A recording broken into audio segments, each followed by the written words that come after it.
ಕಾರಣ ಈ ಮಾಧ್ಯಮವು ನಮಗೆ ನ್ಯಾಯ ಕೊಡಿಸಬೇಕು ತಮ್ಮಲ್ಲಿ ವಿನಂತಿಸಿಕೊಳ್ಳುತ್ತೇನೆ.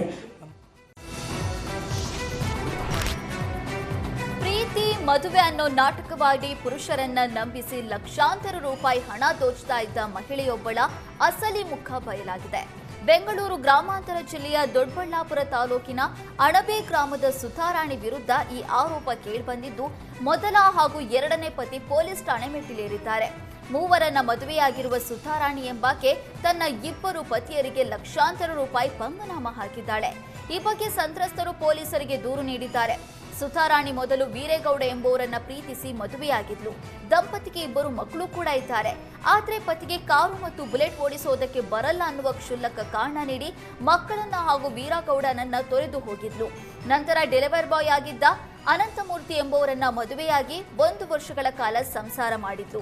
ಈ ಅವಧಿಯಲ್ಲಿ ವಿವಿಧ ಕಾರಣಗಳನ್ನ ನೀಡಿ ಸುಮಾರು 15 ರಿಂದ 20 ಲಕ್ಷ ರೂಪಾಯಿ ಹಣ ಪಡೆದಿದ್ದು ಅಂತ ಆರೋಪಿಸಲಾಗಿದೆ. ಇದೀಗ ಕನಕಪುರ ಮೂಲದ ಮತ್ತೊಬ್ಬ ವ್ಯಕ್ತಿಯನ್ನ ಮದುವೆಯಾಗಿದ್ದಾಳೆ ಅಂತ ತಿಳಿದು ಬಂದಿದೆ. ಈ ವಿಷಯ ತಿಳಿತಾ ಇದ್ದಂತೆ ಮೊದಲ ಪತಿ ವೀರೇಗೌಡ ಮತ್ತು ಎರಡನೇ ಪತಿ ಅನಂತಮೂರ್ತಿ ಒಟ್ಟಾಗಿ ದೊಡ್ಡಬಳ್ಳಾಪುರ ಪೊಲೀಸ್ ಠಾಣೆಗೆ ತೆರಳಿ ನ್ಯಾಯಕ್ಕಾಗಿ ಆಗ್ರಹಿಸಿದ್ದಾರೆ. ನನ್ನ ಕರ್ಕೊಂಬಂದ್ಬಿಟ್ಟು ತಾಯಿ ಇಲ್ಲ ಅಂತ ಹೇಳ್ಬಿಟ್ಟು ನೀನೇ ಗಂಡ ಅಂತ ಹೇಳ್ಬಿಟ್ಟು ಗಂಡ ಅಂತ ಹೇಳ್ಬಿಟ್ಟು ಕರ್ಕೊಂಬಂದ್ರು. ಅಲ್ಲಿಂದ ಊರಿನಿಂದ ನಮ್ಮೂರಿನಿಂದ ನೀನೇ ಅಳಿನೋ ನೀನೇ ನನ್ನ ಮಗನ ಅಂತ ಹೇಳ್ಬಿಟ್ಟು ಕರ್ಕೊಂಬಂದು ಮೋಸ ಮಾಡಿಬಿಟ್ರು. ಆಮೇಲೆ ಆಯಿತು ಅಂತ ಹೇಳ್ಬಿಟ್ಟು ನನ್ನ ಪಾಡಿಗೆ ನಮ್ಮ ಮನೆ ಕಟ್ಟಿದೆ, ಎಲ್ಲ ಕಟ್ಟಿದೆ, ಏನು ಬೇಕೋ ಮಾಡ್ಕೊಂಬಂದೆ. ತಿರ್ಗಿ ಆಯಿತು ಅಂತ ಹೇಳ್ಬಿಟ್ಟು ಇವಳು 8 ವರ್ಷದಿಂದ ಸೋಲೂರು ಚೇತನ್ ಅಂತೇಳಿ ಮಲೆಯಾಳಕ್ಕೆ ಹೋದ್ಮೇಲೆ ನ್ಯಾಯ ಸಿಗಲಿಲ್ಲ ನನಗಲ್ಲಿ. ಅಲ್ಲಿ ಹೋದ್ಮೇಲೆ 3 ವರ್ಷ ನಾನು ಸಮಾಧಾನದಾಗ ಬರ್ತೀನಿ ಅಂತ ಹೇಳಿದ್ಲು ಇವಳು. ಸಮಾಧಾನಕ್ಕೆ ಬರಲಿಲ್ಲ, ಇದುವರೆಗೆ ಫೋನೇ ಮಾಡಿಲ್ಲ. ಸರಿ ಗೊತ್ತಾದ್ಮೇಲೆ ಅನಂತ ಹೋದ್ಮೇಲೆ ಗಂಡ ಅವನೇ ಅಂತ ಹೇಳಿಬಿಟ್ಟು ಅನಂತಕ್ಕೆ ಸುಳ್ಳು ಹೇಳಿದ್ದಾಳೆ. ಏನಂತ, ಗಂಡ ಸತ್ತೋಗ್ಬಿಟ್ಟವನೇ, ಹಿಂಗೆ ಆಗೋಗ್ಬಿಟ್ಟಿದೆ. ಇಷ್ಟು ಮಾಹಿತಿ ಗೊತ್ತು ನನಗೆ. ನನ್ನ ಗಂಡ ತಿರೋಗಿದ್ದಾನೆ ಅಂತ ಹೇಳಿದರು. ಸರಿ ಮೇಡಮ್.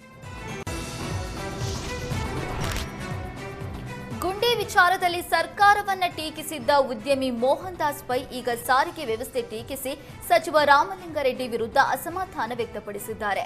ಸಾರಿಗೆ ಸಚಿವರಾಗಿ ನಿಮ್ಮ ಸಿದ್ಧಾಂತ ನಡೆಯಿಂದ ಉತ್ತಮ ಸಾರಿಗೆ ವ್ಯವಸ್ಥೆ ನೀಡುವಲ್ಲಿ ವಿಫಲರಾಗಿದ್ದೀರಿ. ಖಾಸಗಿ ವಲಯಕ್ಕೆ ಅವಕಾಶ ನೀಡಿ ಅಂತ ಕುಟುಕಿದ್ದಾರೆ.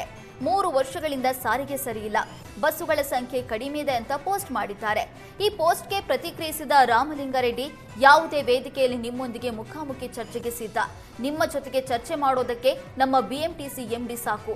ದಯಮಾಡಿ ಬಂದು ವಾಸ್ತವಾಂಶಗಳನ್ನ ನೇರವಾಗಿ ಅವರೊಂದಿಗೆ ಚರ್ಚಿಸಿ. ನೀವು ಚರ್ಚೆಗೆ ಬರ್ತೀರಾ ಇಲ್ಲ ಟ್ವೀಟ್ ಮಾಡ್ತಾಲೇ ಇರ್ತೀರಾ ಅಂತ ಪ್ರಶ್ನಿಸಿ ತಿರುಗೇಟನ್ನ ನೀಡಿದ್ದಾರೆ. ನಾವು ಮಹಿಳೆಯರಿಗೆ 650 ಕೋಟಿಗೂ ಅಧಿಕ ಉಚಿತ ಟಿಕೆಟ್ ನೀಡಿದ್ದೇವೆ. ಶಕ್ತಿ ಯೋಜನೆ ಕೇವಲ ಯೋಜನೆಯಲ್ಲ, ಇದು ಭಾರತದ ಇತಿಹಾಸದಲ್ಲಿ ಅತ್ಯಂತ ದೊಡ್ಡ ಆರ್ಥಿಕ ಸಬಲೀಕರಣ. ಸಾಮಾಜಿಕ ಜಾಲತಾಣದಲ್ಲಿ ಪೋಸ್ಟ್ ಮಾಡುವ ಬದಲು ನೀವು ನೇರ ಚರ್ಚೆಗೆ ಬನ್ನಿ ಅಂತ ಸವಾಲ್ ಎಸೆದಿದ್ದಾರೆ. ಬೆಂಗಳೂರು ಹೊಸೂರು ರಸ್ತೆಯಲ್ಲಿ ಸರಣಿ ಅಪಘಾತ ಸಂಭವಿಸಿದ ಪರಿಣಾಮ ಟ್ರಾಫಿಕ್ ಜಾಮ್ ಉಂಟಾಗಿ ಗಾಯಾಳುಗಳು 2 ಗಂಟೆ ಪರದಾಟ ನಡೆಸಿದ್ದಾರೆ. ಆನೇಕಲ್ ತಾಲೂಕಿನ ಚಂದಾಪುರದ ರೈಲ್ವೆ ಬ್ರಿಡ್ಜ್ ಕೆಳಗೆ ಬಿಎಂಟಿಸಿ ಬಸ್ 2 ಕಾರು ಹಾಗೂ ಲಾರಿ ನಡುವೆ ಭೀಕರ ಅಪಘಾತ ಸಂಭವಿಸಿದೆ. ಇದರಿಂದ ಹಲವು ಮಂದಿಗೆ ಗಾಯವಾಗಿದೆ. ಆದರೆ ಸರಣಿ ಅಪಘಾತದ ಪರಿಣಾಮ ಗಾಯಾಳುಗಳನ್ನು ಕೂಡಲೇ ಆಸ್ಪತ್ರೆಗೆ ದಾಖಲಿಸಲು ಆಗಿಲ್ಲ. ಯಾವೊಬ್ಬ ಪೊಲೀಸರು ಕೂಡ ನೆರವಿಗೆ ಧಾವಿಸಿಲ್ಲ. ಈ ವೇಳೆ ಸ್ಥಳೀಯ ಯುವಕರೇ ವಾಹನಗಳನ್ನು ತೆರವುಗೊಳಿಸಿ ಗಾಯಾಳುಗಳನ್ನು ಆಸ್ಪತ್ರೆಗೆ ದಾಖಲಿಸಿದ್ದಾರೆ. ಪದೇ ಪದೇ ಇಲ್ಲಿ ಅಪಘಾತ ಸಂಭವಿಸ್ತಾ ಇದ್ರೂ ಕೂಡ ಎಚ್ಚೆತ್ತುಕೊಳ್ಳದ ಪೊಲೀಸರ ವಿರುದ್ಧ ಸ್ಥಳೀಯರು ಆಕ್ರೋಶ ವ್ಯಕ್ತಪಡಿಸಿದ್ದಾರೆ. ಸಿಎಂ ಡಿಸಿಎಂ ಸಚಿವರ ವಿರುದ್ಧ ಅವಹೇಳನಕಾರಿ ಪೋಸ್ಟ್ ಮಾಡಿದ ಆರೋಪದಡಿ ಬಿಜೆಪಿ ಎಕ್ಸ್ ಖಾತೆ ವಿರುದ್ಧ ಕಾಂಗ್ರೆಸ್ ದೂರು ನೀಡಿದೆ. CM Siddaramaiah, DCM D K Shivakumar ಹಾಗೂ ಸಚಿವರ ಫೋಟೋ ಬಳಸಿ ಸ್ಕ್ಯಾಮ್ ಲಾರ್ಡ್ ಎಂಬ ಶೀರ್ಷಿಕೆ ನೀಡಿ ಬಿಜೆಪಿ ಪೋಸ್ಟ್ ಮಾಡಿತ್ತು. ಇದರಲ್ಲಿ ಕರ್ನಾಟಕವನ್ನ ಹಗಲಿರುಳು ಲೂಟಿ ಹೊಡಿತಾ ಇರುವ ಸ್ಕ್ಯಾಮ್ ಸಾಮ್ರಾಜ್ಯದ ಅಸಲಿ ಕಥೆ ಅಂತ ಕೂಡ ಉಲ್ಲೇಖಿಸಿತ್ತು. ಲೂಟಿ ಮತ್ತು ಸ್ಕ್ಯಾಮ್ ಪದ ಬಳಸಿ ಪೋಸ್ಟ್ ಹಿನ್ನೆಲೆ ವ್ಯಕ್ತಿತ್ವ ಹರಣ ಹಾಗೂ ಸಮಾಜದಲ್ಲಿ ಗೊಂದಲ ಸೃಷ್ಟಿಗೆ ಯತ್ನ ಅಂತ ಸೈಬರ್ ಕ್ರೈಂ ಠಾಣೆಗೆ ಕಾಂಗ್ರೆಸ್ ದೂರು ನೀಡಿದ್ದು ಕ್ರಮಕ್ಕೆ ಆಗ್ರಹಿಸಿದೆ. ಬೆಂಗಳೂರಿನ ಪಬ್ನಲ್ಲಿ ಶಾರುಖ್ ಖಾನ್ ಪುತ್ರ ಆರ್ಯನ್ ಖಾನ್ ದುರ್ವರ್ತನೆ ತೋರಿದ್ದ ಸಂಬಂಧ ಕೊನೆಗೂ ಕಬ್ಬನ್ ಪಾರ್ಕ್ ಠಾಣೆಯಲ್ಲಿ ಎನ್ಸಿಆರ್ ಪ್ರಕರಣ ದಾಖಲಾಗಿದೆ. ನವೆಂಬರ್ 29ರಂದು ಆರ್ಯನ್ ಖಾನ್ ಬೆಂಗಳೂರಿಗೆ ಬಂದಿದ್ದ ವೇಳೆ ಸೋರ್ಬೇರಿ ಪಬ್ಗೆ ಭೇಟಿ ನೀಡಿದ್ರು. ಈ ವೇಳೆ ದುರ್ವರ್ತನೆ ತೋರಿದ್ರು. ಪ್ರಕರಣ ಸಂಬಂಧ ಪೊಲೀಸರು ಮಾಹಿತಿ ಕಲೆ ಹಾಕಿದ್ರು. ಪಬ್ ಮ್ಯಾನೇಜರ್ ಸೇರಿದಂತೆ ಹಲವರ ವಿಚಾರಣೆ ನಡೆಸಿದ್ರು. ಬಳಿಕ ಘಟನೆ ಸಂಬಂಧ ಸಾಮಾಜಿಕ ಕಾರ್ಯಕರ್ತ ತೇಜಸ್ ಗೌಡ ಎಂಬುವರು ದೂರನ್ನ ದಾಖಲಿಸಿದ್ರು. ಇದೀಗ ಪ್ರಕರಣ ಸಂಬಂಧ ಎನ್ಸಿಆರ್ ದಾಖಲಿಸಿರುವ ಬಗ್ಗೆ ಪೊಲೀಸರು ಮಾಹಿತಿ ನೀಡಿದ್ದಾರೆ.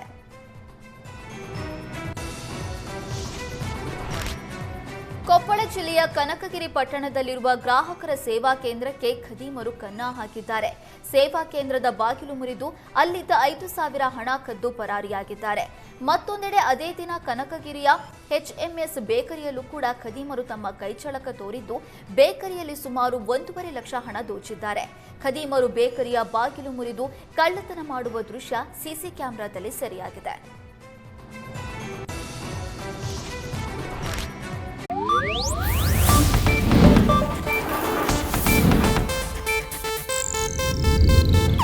ಇದು ಏಷ್ಯಾನೆಟ್ ನ್ಯೂಸ್ ನೆಟ್ವರ್ಕ್ ಪ್ರಸ್ತುತಿ.